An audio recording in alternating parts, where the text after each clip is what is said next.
Hey everybody, welcome back to Kill Jester, and I'm your host, Chase Daniel. And today we're looking at something powerful. What happens when a father and son give completely different accounts of the same phone call? And the language reveals who's lying.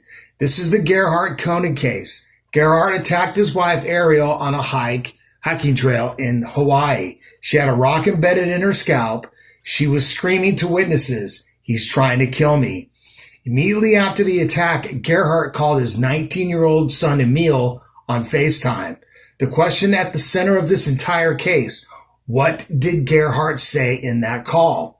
According to Emil, the son, Gerhardt said he tried to kill her. First person, a confession. According to Gerhardt, the father, he was saying, "She said I tried to kill her." Reported speech, repeated Ariel's accusation. These cannot both be true. One of them is lying. And today we're going to break down their testimony, the actual questions and answers from the courtroom to show you exactly who's telling the truth. Because here's what I'm going to prove to you. Emil is clear, direct, unwavering, no hesitation, just the facts. Gerhardt is stumbling, over-explaining, having his attorneys feed him words, crying about his relationship with his son, but not about his wife's injuries. The contrast is stark. Truth stays consistent and lies evolve. Let's break it down question by question. So we'll get right into the heart of the case.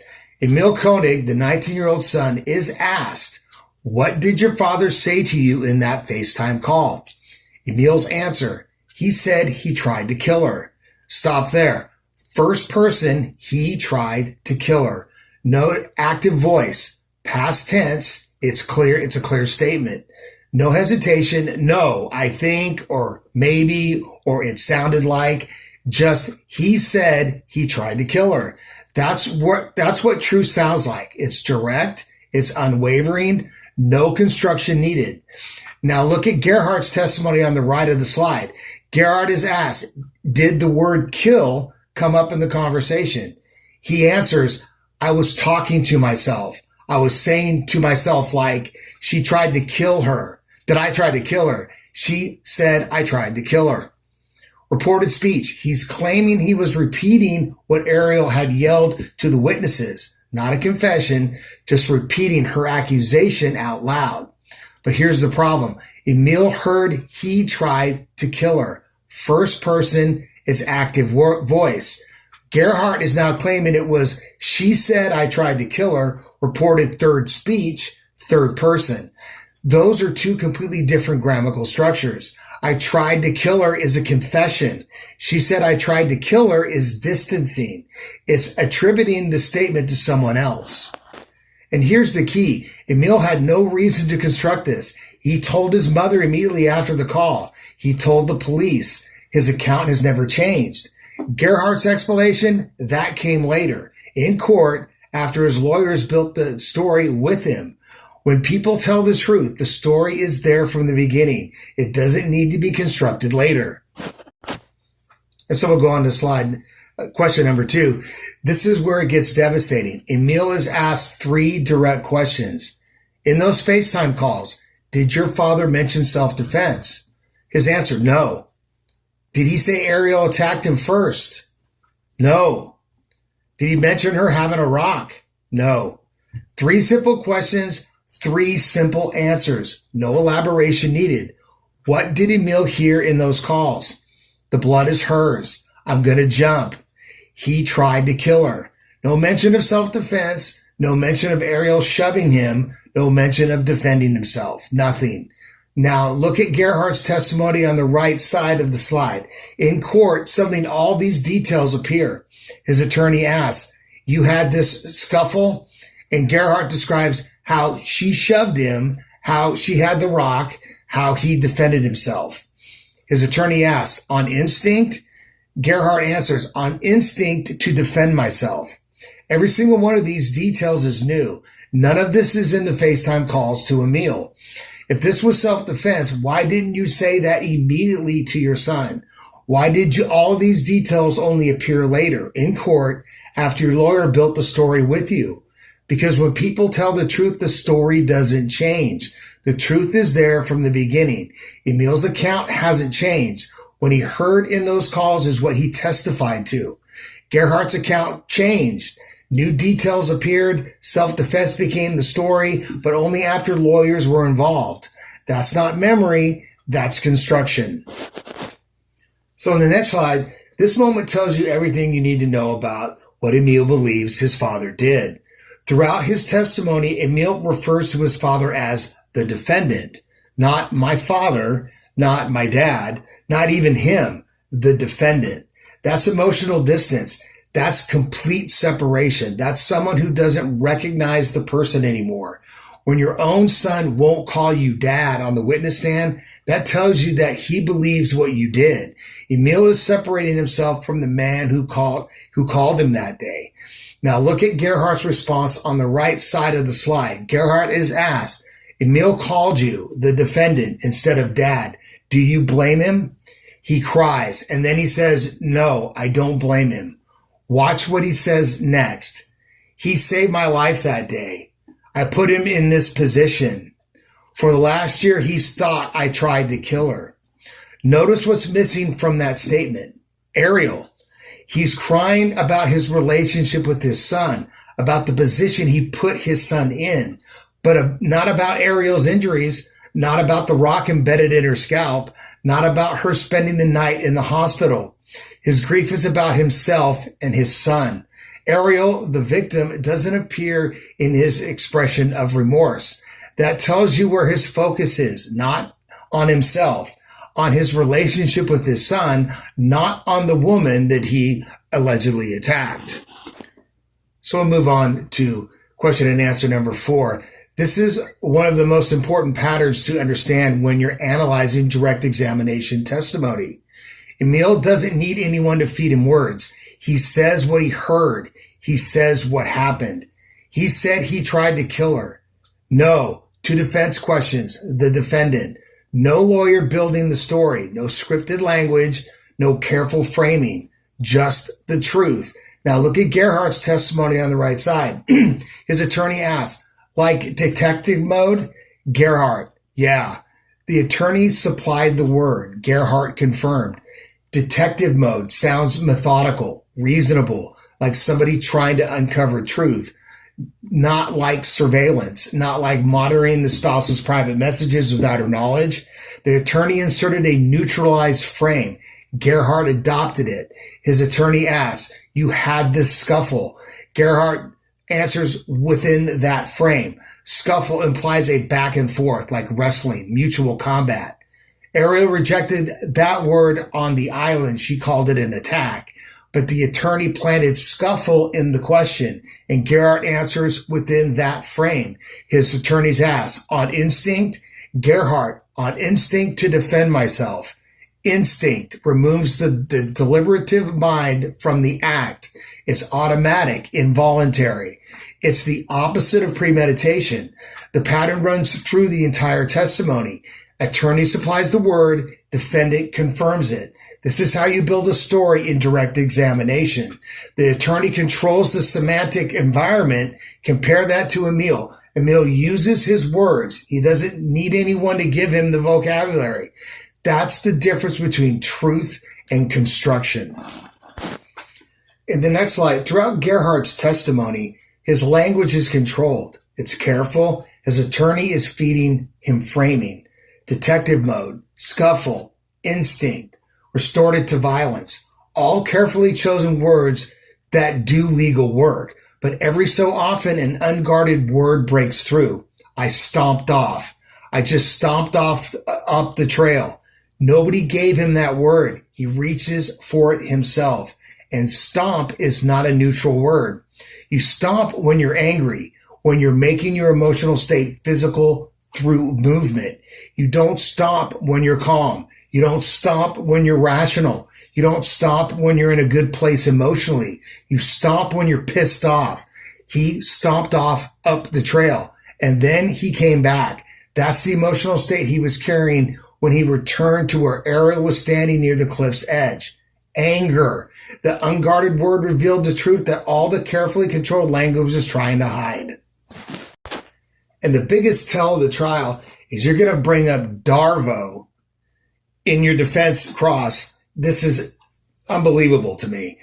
This is one of the most extraordinary moments in the entire trial because Gerhardt learned the term DARVO on Reddit. DARVO, deny, attack, reverse, victim, and defender. It's a recognized psychological pattern. Abusers, when confronted, flip the script and position themselves as the real victim. Gerhardt read about this infidelity support threads, and he applied it to Ariel. He told the jury she was doing DARVO on me. But here's the irony. DARVO is exactly what his defense is doing right now. Let's map it out. Deny. He denies planning to kill her, denies pushing her toward the cliff, denies the attack was intentional. Attack. He positions Ariel as the aggressor. She shoved me. She grabbed me. She hit me with a rock first. Then reversal. He's the betrayed husband. He's the one who was wronged. The thing Ariel is yelling, he's trying to kill me, becomes in his account her accusation, not his action.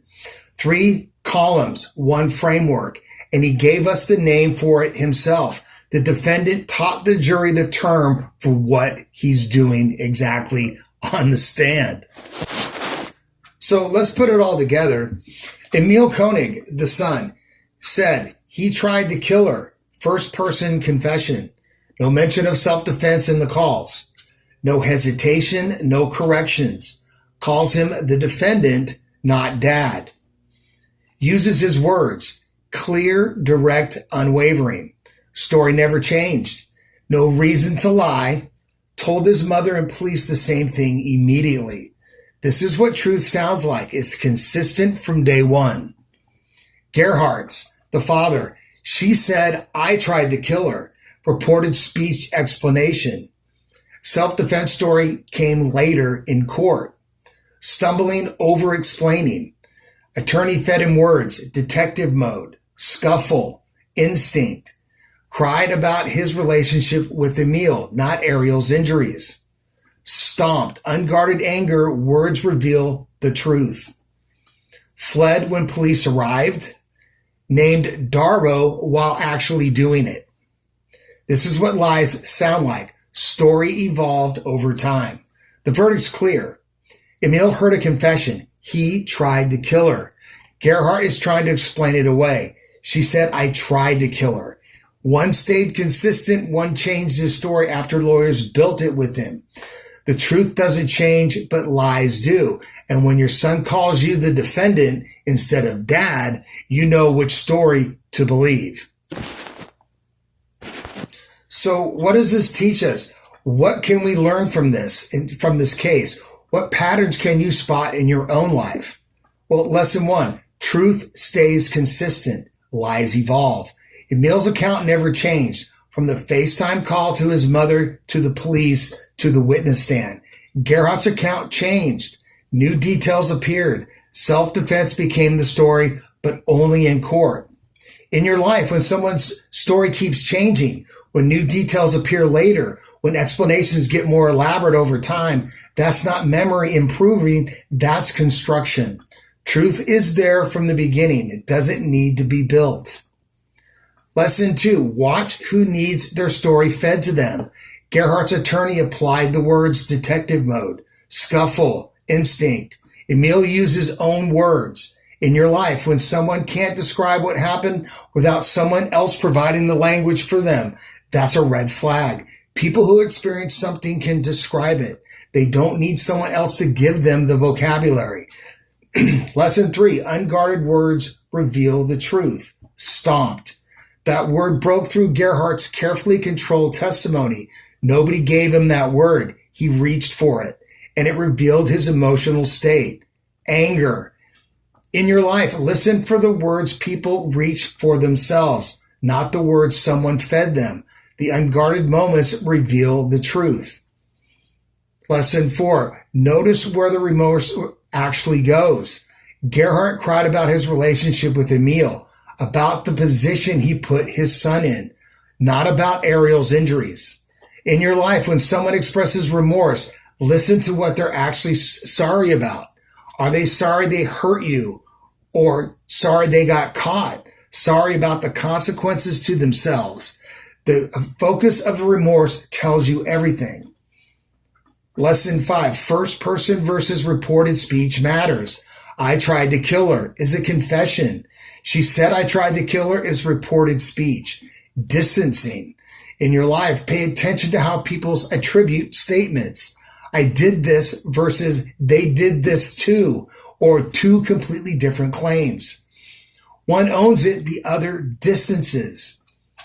Lesson 6, when your own family won't defend you, listen. Emil called his father the defendant, not my dad.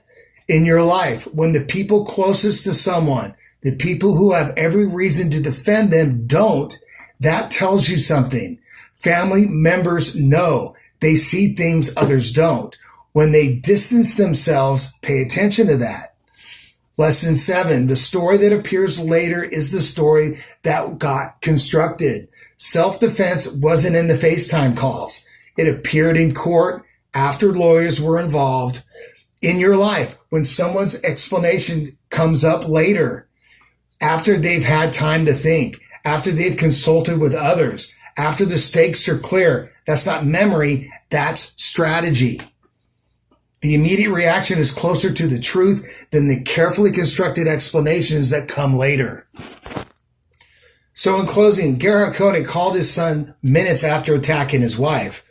What he said in that call is the key to this entire case.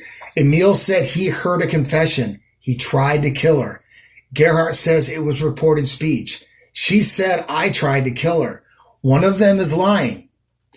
And when you break down the testimony, when you listen to the language, when you watch the patterns, it's clear who is. Emil is clear, direct, consistent. There's no reason to lie. Gerhardt, stumbling, scripted, story changed, every reason to lie. Truth doesn't change. The 19-year-old who had no agenda heard what he heard. The father on trial for attempted murder is trying to explain it away. This is why language matters. This is why we analyze every word, because the truth is always in the words. If you want to learn how to spot these patterns, how to hear the difference between truth and lies, subscribe to this channel. Hit that subscribe button. Share this with someone interested in forensics analysis or true crime. Leave a comment. I read those. Remember, first words reveal first priorities, and truth doesn't change. Lies do. Thanks for watching. I'll see you in the next one.